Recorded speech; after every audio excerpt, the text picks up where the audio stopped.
Hello friends, I'm the Holy Bleach, and today I'll be reading part 12 of the series Is There Anything Left of Patton by Snow Dice. This part is called One More Chance. Standard notes for Zombie Apocalypse AU, and Patton is a zombie. The day Roman danced with Patton marked a big change in the house. Remy had basically already figured out what was going on with Patton, or at least as much as one could, given Logan and Virgil didn't quite understand it themselves, but it came as a surprise to Roman. Somehow. Virgil had worried on the first day about Roman's reaction considering his initial behavior when he'd met Patton, but much like Virgil had, Roman had managed to get attached. Zombie or not, Roman had decided Patton was his friend. The explanation of just what exactly was going on had come with some awkwardness, but not violence, and life quickly moved on. Once the secret was out and neither of them had an extreme negative reaction, their guests began to crest the barrier between guests and residents of the house. Logan began to devote time to thinking up a more permanent solution than just having the two crash on the floor of the living room. For now they had found usable mattresses and dragged them home to set up a temporary third bedroom in the study, but Logan had been making plans to renovate the house next door and build an attachment between the two so they would have more space. He'd already spent some time in the summer constructing a sturdier fence around the neighboring house, and planned on working on building more solar panels for its roof during the winter. The division of labor became a lot easier with the addition of two people. Scavenging was much easier, allowing Logan to get supplies for the aforementioned solar panels, as well as other supplies from more difficult to break into places. Remy and Roman were actually quite practiced in not dying in more risky situations since they'd started in a city. Remy knew a bit about tech, having worked in a theater and jury-rigged a few things like microphones and lights during his day. Though he didn't know as much about this stuff as Logan, he knew enough basics that Logan was able to teach him things about maintenancing and fixing the generators and other things around the house. Roman, meanwhile, was good at hunting in both the traditional sense and the Roman did you really just catch a chicken with your bare hands sort of way. They now had 3 chickens which they'd set up a coop for in the other house's backyard. Both Roman and Remy could sew pretty well, which took some of the load off of Virgil, and they could help in the garden some. Logan was still not allowed anywhere near it. Virgil often found himself panicking about the fast-approaching winter, but they had even more supplies now than the year before, not even counting the 2 extra mouths. So, overall, everything had changed for the better. And then there was Patton. Patton had his good days and bad days, but even the bad days were in stark contrast to what he'd been like a year ago. It's like something had been triggered in him, and once he'd figured out how to follow the path to consciousness, it became easier to do so by the day. On good days, Virgil imagined an outsider wouldn't ever guess what he was. He wasn't 100% normal, but most people would have no problem saying he was a person. He still never spoke, except reportedly to Logan sometimes when they were alone, but he did react to what was said and seemed to understand. He smiled at Roman when he played a song to him, and tilted his head when Virgil spoke softly to him. There were entire passive-aggressive arguments about decor between him and Remy, as both moved everything from furniture to decorations around, sometimes behind each other's back, and sometimes while making unflinching eye contact. Virgil thought they were having fun. Maybe? There was a day in late August after the temperature had finally broken and it wasn't boiling hot anymore, where Virgil came down to find every blanket and pillow in the house had been brought to the living room and piled on the couch. Virgil had at first thought it was another malfunction and Patton was confused, but it was clear by how Logan reacted that this was in fact just a Patton thing. Roman had taken the blankets and constructed a fort for him, which they'd both proceeded to spend the rest of the day in talking, well, Roman did the talking, about musicals and Disney movies.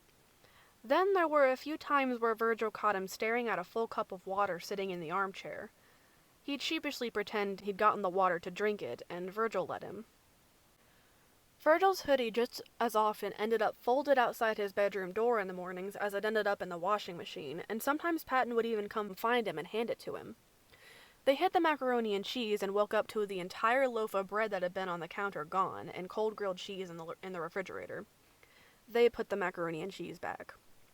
And on his best days, when he came downstairs and poured himself a glass of juice from the refrigerator, he'd shoot a smile at Virgil and go off to find Logan. Virgil would often find them later smashed together in the armchair, Patton's head on his shoulder while Logan read a book to him out loud. The good days were becoming slightly more frequent as the months pushed on, but today was a bad day. He'd been very confused and mostly unresponsive all day, but there was still something there in his eyes, even today. Virgil glanced over as he removed the last jar of canned strawberries in this batch from the pressure cooker to the stove and set it on the dish towel to cool. He'd been taking inventory earlier, and some of the older cans that needed to be used soon were on the kitchen table, including a jar of pickles. Patton was staring at that jar intensely as though it held the secrets of the universe. "Do you want a pickle, Patton?" Virgil asked. There wasn't much of a response, except for maybe a flicker of his eyelashes. However, the fact that he seemed to connect the sealed container with one of his favorite snacks did say something good about his object permanence. Virgil passed the card table he'd set up for the earlier batches of cans to the kitchen table and grabbed the jar.